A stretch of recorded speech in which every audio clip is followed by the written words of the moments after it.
کتابوں والے شیطان طاہر ناولز کیس نمبر 62۔ اینا کمرے میں اذان کو کھانا کھلا رہی تھی لیکن وہ بہت تنگ کر رہا تھا اسے۔ وہ بار بار اسے پکڑ رہی تھی لیکن وہ کھا کر نہیں رہا تھا۔ تھپڑ کھاؤ گی اذان مجھ سے، وہ غصے سے بولی، اور جب وہ زیادہ تنگ کرنے لگا تو اس نے اذان کے چہرے پر ہلکا سا تھپڑ لگا دیا۔ وقت اسی وقت کمرے میں داخل ہوا، پیشانی پر تیوری ڈلی۔ اس نے اینا کو دیکھا۔ اینا نے وقت کو نہیں دیکھا۔ وہ اذان کے رونے پر اور غصہ کرنے لگی۔ پہلے پریگننسی پھر وقت کے رویے نے اسے مار سا دیا تھا۔ اگر نہیں کھلایا جا رہا میرے بیٹے کو تو چھوڑ دو، میں کھلا دوں گا۔ وہ اذان کو اس سے پکڑ گیا اور اس کے آنسو صاف کرنے لگا۔ اینا اسے ہی دیکھنے لگی اور پھر وہ وقت کے بازو سے لگ گئی۔ وقت نے ذرا ناگواری سے اس سے ہاتھ چھڑانا چاہا لیکن وہ اس کے بازو سے چپکی رہی۔ وہ رونے لگی جبکہ اذان ماں کو دیکھنے لگا۔ وقت اذان کو ہی دیکھ رہا تھا جو ماں کے رونے پر چمکتے ہوئے ہی روتی آنکھوں سے کبھی ماں کو تو کبھی باپ کو دیکھتا۔ ماما، اس نے جسے باپ کو احساس دلایا کہ اس کی ماں رو رہی ہے۔ اینا نے سر اٹھایا اور ہچکیوں سے روتے وقت کے آگے ہاتھ جوڑ دیے۔ اذان اس کی گود سے فٹ سے اترا اور اینا کی گود میں چڑھ کر اس کا چہرہ دیکھتا رونے لگ گیا۔ وقت نے یہ منظر اور پھر اینا کے جوڑے ہاتھ دیکھے۔ عورت کا آسان ہتھیار رونا ہے، اور اگر مرد کے اندر اسے کئی گنا زیادہ ٹوٹ پھوٹ ہو تو وہ پھر بھی مرد کہلاتا ہے، جو نہ کسی کے آگے بکھر سکتا نہ یوں جی بھر کے رو سکتا۔ سوال کیوں تھا؟ جواب کوئی نہیں تھا۔ وہ سوال کرتا کیوں؟ وہ جواب کیا دے پاتی؟ وہ کیا کہتی؟ غلطی ہو گئی؟ اسے تسلی نہیں تھی۔ وہ غصے سے چیختا اور نئی سرے سے غمزدہ رہ جاتا۔ تبھی وہ بنا کچھ کہے اس کے پاس سے اٹھ گیا۔ نہیں پلیز مجھے کچھ بھی کہیں لیکن مجھ سے بات کریں، میری سزا کو کم کر دیں، وہ بولی۔ وقت نے سنجیدگی سے اس کی صورت دیکھی۔ 3 لفظ کہہ دو۔ وہ بنا تاثر سا اسے دیکھنے لگا۔ وہ بے تاثر سا اسے دیکھنے لگا۔ اینا کام سے گئی، دل دہل سا گیا۔ نہیں تو مجھے نہیں نا، تو مجھے آئندہ اس موضوع پہ کوئی بات نہ کرنا۔ میرے پاس آج بھی ایک سوال ہے جس کا تمہارے پاس جواب نہیں، اور 50 سال بعد بھی وہی سوال ہے۔ میں بچوں کی وجہ سے تمہیں یہاں سے نکال نہیں سکتا کیونکہ میں انہیں ماں سے محروم نہیں کرنا چاہتا، لیکن میری بیٹی کی پرورش تم نہیں کرو گے۔ لوگ کہتے ہیں کہ مرد کے لیے رعایت ہوتی ہے، عورت کے لیے کیوں نہیں؟ وہ لوگوں کی زندگی ہے، ان کے تجربے ہیں، یہ تم جانتی ہو، اور تمہارا خدا گواہ ہے کہ میں نے تمہارا ساتھ کبھی بے ایمانی کا نہیں سوچا۔ پچھلے کتنے مہینوں سے تمہارے قریب تک نہیں آیا اور شاید کبھی آؤں بھی نہ۔ تمہیں کمزور نہیں ہوں، نہ ہی عورت کا استعمال کرنا چاہتا تھا، بس وفا محبت کی مکین ہے تو تم نے وفا نہیں نبھائی، میں کچھ نہیں کر سکتا۔ انسان اپنے لیے مخلص اپنی بیوی کو بھی زبردستی نہیں کر سکتا۔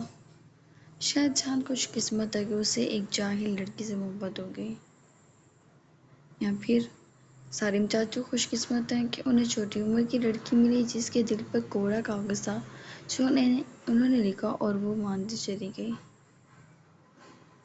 خوش قسمت شمائل خان بھی ہو سکتا ہے کہ حیام کی زندگی میں کوئی ہے ہی نہیں، لیکن میں بدقسمت رہا کیونکہ میں تو وہ مرد ہوں جو اپنی بیوی کے لیے کوڑا کاغذ بن گیا تھا۔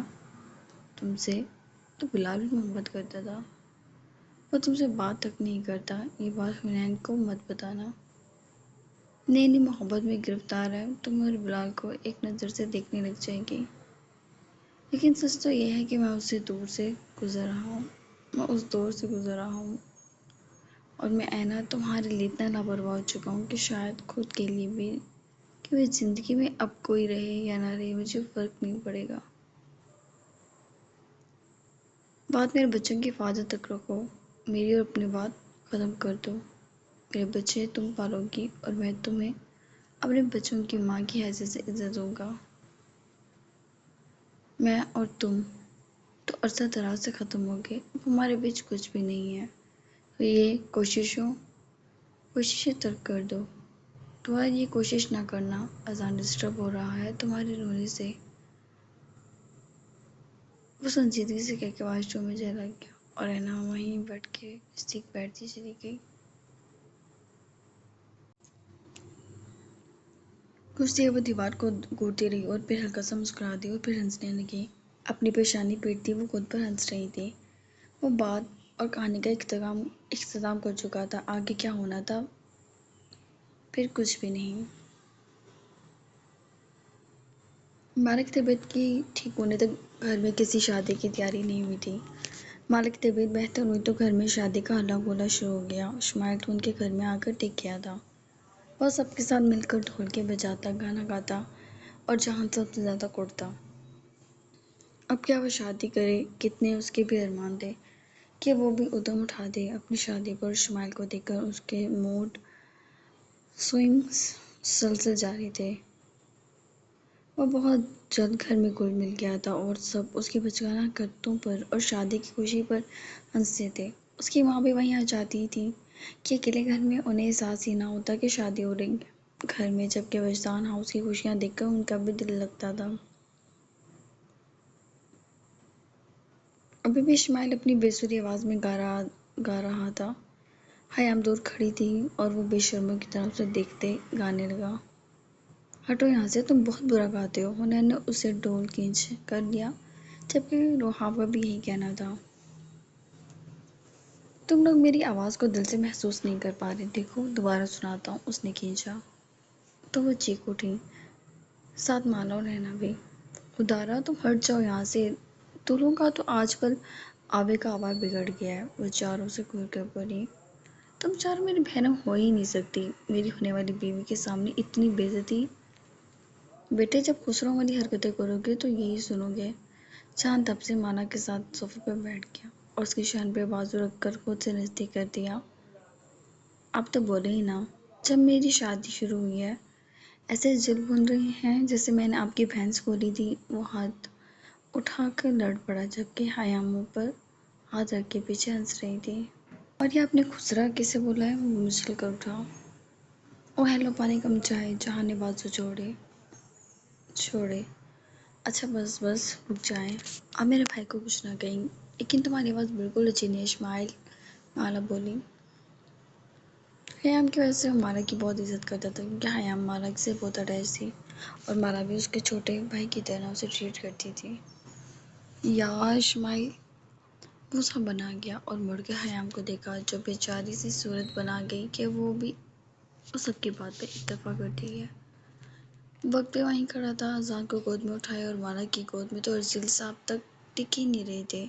تبھی وہ سامنے ڈھولکی پہ چڑھنے کی کوشش کر رہا تھا اور بعد اذان کا وقت نے قابو میں کیا ہوا تھا کہ وہ اتنا شرارتی تھا کہ اگر باپ نہ کرتا تو یقیناً پورا راؤنڈ تباہ کر دیتا۔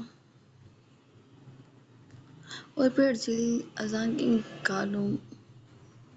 پھر ارجیل اذان کے بالوں میں اور اذان ارجیل کے بالوں میں لٹک جاتے تھے۔ ان دونوں کو قابو میں کیا ہوا تھا۔ دفعہ ہو جاؤ، تم کیا گاؤ گے؟ میں سناتا ہوں۔ اور یہ خالصتاً دنیا کی سب سے حسین عورت کے نام ہے، جس کی آنکھ، ناک، کان اور ہونٹ دل پر ہاتھ رکھ کیا کیونکہ سب نے سر پیٹ لیا۔ جس نے کی شرم اس کے پھوٹے کرم، تو مجھے یہ پارٹ نہ پڑھاؤ۔ وہ اور اس نے مالا کی جانب دیکھا۔ جان، مالا بیٹھے بیٹھے سرخ ہو گئی تھی۔ اس نے گنگنانا شروع کیا۔ اسماعیل کے نعرے پر سبھی جوش میں آ گئے۔ جان اپنی جگہ چھوڑ کر اٹھا اور مالا کو بھی اٹھا لیا۔ مالا سرخ سی ہو گئی۔ گنگناتے ہوئے اس نے مالا کو گھمایا مکمل احتیاط سے اور وہ اپنی خوبصورت آواز میں گاتا چلا گیا۔ وجدان و ریاض کی بات پر توبہ استغفر اللہ، وجدان و ریاض کی بات پر ایک دم سب سیدھے ہو گئے۔ پھر جان اپنی مستی میں یہ سن ہی نہ پایا کہ دو جن پیچھے کھڑے ہیں۔ جہان، وقت دبا دبا بولا، جبکہ وہ تو اپنی مستی پر مگن تھا۔ اور ایک دم گھما کے وہ مالا کو سٹائل سے اپنے بازوں پر ڈالتا کہ ریاض کے جوتے پر اچھلا۔ بے حیا، بے غیرت! مارا تو جلدی سے دور ہو گئی۔ جان نے منہ بنا کے اپنا بازو سے ہلایا۔ یہ کیا بے حیائی لگا رکھی ہے تم نے؟ ہٹاؤ یہ سب، وجدان نے غصے سے کہا، جبکہ حنین اور وہاب جلدی سے ڈھولک اٹھا کے پیچھے ہو گئے۔ مارا تو شرمندگی کے مارے کچن میں چلی گئی اور رینا بھی کچن میں چلی گئی، جبکہ حیام بھی وہیں آ گئی اور منہ پر ہاتھ رکھے ہنستی چلی گئی۔ مارا کو تو رونا آنے لگا، جبکہ وہ تینوں تو ڈر گئی تھیں اور حیام انہیں دیکھتی ہنستی رہی۔ آیا نا تم لوگوں کو مزہ؟ اچھا چپ ہو جاؤ، پتہ نہیں کیا سوچ رہے ہوں گے ماموں میرے بارے میں۔ لڑکی جان بھائی کے ساتھ بگڑ گئی، اس سے زیادہ نہیں، حیام نے کہا تو وہ چاروں سے گھور کر رہ گئی اور اپنی ہنسی ضبط کر گئی۔ کیا ہو گیا وجدان؟ بچے ہیں آپ یا؟ وجدان سے بولی۔ یہ تم لوگوں نے ہی بچوں کو سر پہ چڑھایا ہوا ہے، بے حیائی کے علمدار ہے یہ تو آپ نے کبھی تائی کے ساتھ رومانس نہیں کیا؟ میرے رومانس پر سب کو پرابلم ہے، وہ منہ بنا کر بولا تو اسماعیل ایک دم ہنس پڑا۔ وجدان نے اسے دیکھا تو وہ سوری کر گیا۔ تم اپنا منہ بند کر لو بس، وہ دانت پیس کے۔ تو وقت کو کیا گھور گھور کر لیا؟ جہاں کے منہ پھٹ ہونے کے ثبوت تو سب دیکھ چکے تھے۔ وقت نے پورے ہاتھ کی لعنت دکھائی اسے، جبکہ تائی شرمندہ سی اٹھی۔ اف، واقعی بہت بے حیا ہو گیا یہ لڑکا، وہ توبہ کرتی چلی گئی اور جان کی اب بھی رنگ درگت بنتی کہ اسماعیل کے والد اندر داخل ہوئے اور جیسے ان تینوں نے شکر ادا کیا، کیونکہ دونوں کا دماغ کسی اور طرف چلا گیا تھا۔ واہ یار، اب تو گرو نکلے، اسماعیل بولا تو جہان چوڑا ہو گیا اور پھر ہنسنے پڑے وہ تینوں۔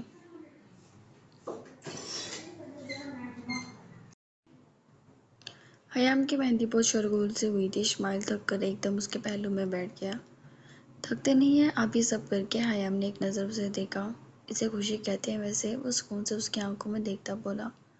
ایسی بھی کیا خوشی؟ حیام گہرا سانس بھر کے۔ کیا خوشی؟ زندگی میں پہلی بار احساس ہو رہا ہے، دل کی جگہ دل ہے اور کوئی رشتہ محسوس ہو رہا ہے، لیکن تو خوش بھی نہ ہو۔ میں جتنا خوش ہو سکتا ہوں میں اتنا خوش ہوں گا، وہ آنکھ دبا کر بولا اور ہلکا سا مسکرا دی۔ ویسے لگتا نہیں تھا اتنی شرمیلی ہو تم، آئی بچکا کر بولا۔ نہیں تو؟ یعنی نہیں ہو، اس کے شانے پر ہاتھ ملا گیا۔ یہ کیا کر رہے ہیں آپ؟ وہ کام سے گئی۔ سب دیکھ رہے ہیں، پلیز ہاتھ ہٹائیں، وہ جلدی سے بولی تو اسماعیل نے ہنستے ہوئے ہاتھ ہٹا لیا۔ اس کے دوست اور احباب اور باقی سب بھی وہیں موجود تھے۔ یہ فنکشن سب نے انجوائے کیا تھا اور جب واپسی کا وقت آیا تو اسماعیل کا دل ہی نہیں کیا وہ جائے۔ اگر میں بھی رک جاؤں، وہ دانت نکالتا بولا۔ کیوں؟ جان نے اس کے سینے پر انگلی رکھ کر سنجیدگی سے اسے دور کیا۔ یار پلیز جان بھائی، ایسے تو نہ کریں، دفعہ ہو جاؤ، زہر سے بھی برے لگتے ہو تو مجھے۔ آپ تو جلتے ہیں مجھ سے، اسماعیل بھائی اپروچ کہا گیا۔ ہاں جل میری جوتی۔ اچھا کیوں لڑ رہی ہیں؟ تھینک یو، اسماعیل نے مارا کا جھک کر شکریہ ادا کیا۔ یہ تو بہت نہیں حمایت دیتی اس کی، تو اب کیوں تنگ کر رہے ہیں؟ رکنے دیں، وہ ہلکا سا شرما کر بولی۔ بتاتا ہوں تمہیں تو، اس کے کان میں بڑبڑایا اور اسماعیل تو جھونک گیا کیونکہ جان آگے سے کچھ بھی نہیں بولا تھا اور اسماعیل رک گیا۔ حنین نے بھی بلال کو زبردستی روک لیا تھا، جبکہ وہ رکنا نہیں چاہ رہا تھا، اس کے دماغ میں شرارت گھوم رہی تھی۔ بلال کو بھوک لگی تھی، وہ اس کے لیے کھانا لینے کچن میں آئی اور شیطانی سی مسکراہٹ نے اس کے چہرے پہ بسیرا کر لیا۔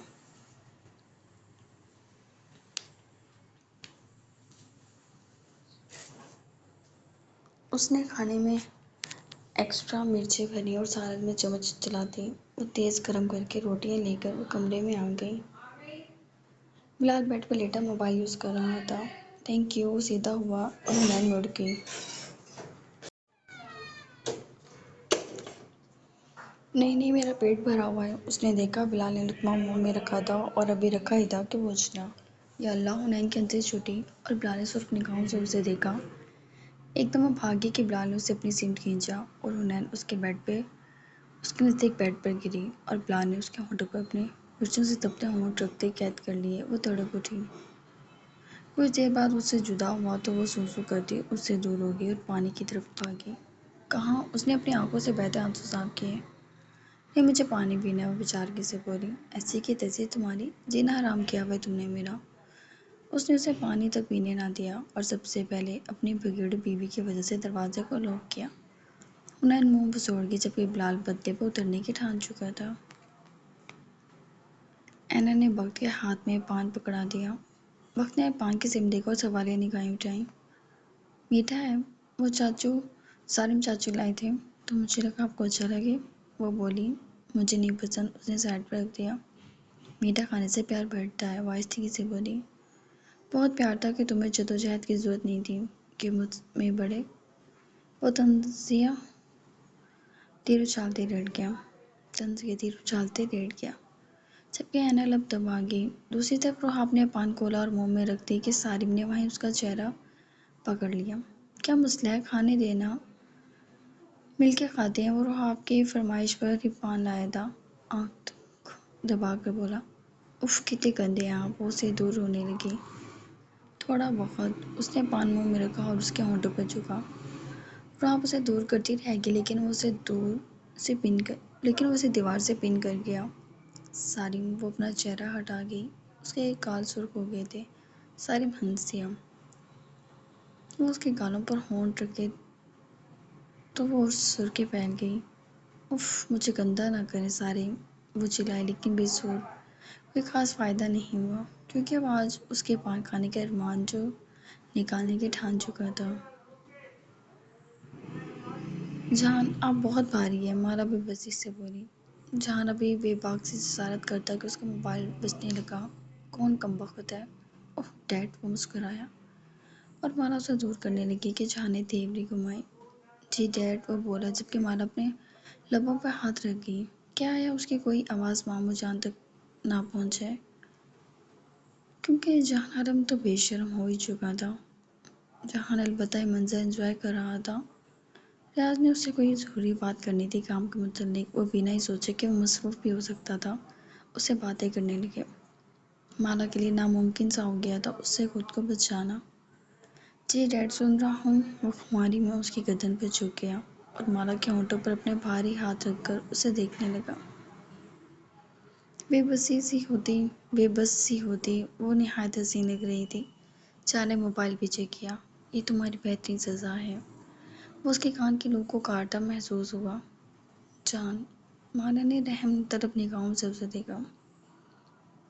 تقریباً اس نے 15 منٹ ریاض صاحب سے بات کی اور ساتھ مالا کو بھی لٹکائے رکھا اور موبائل بند ہوتے ہی وہ شدت سے اس پر برسا اور اس کے ہونٹوں پر سے ہاتھ اٹھا لیا۔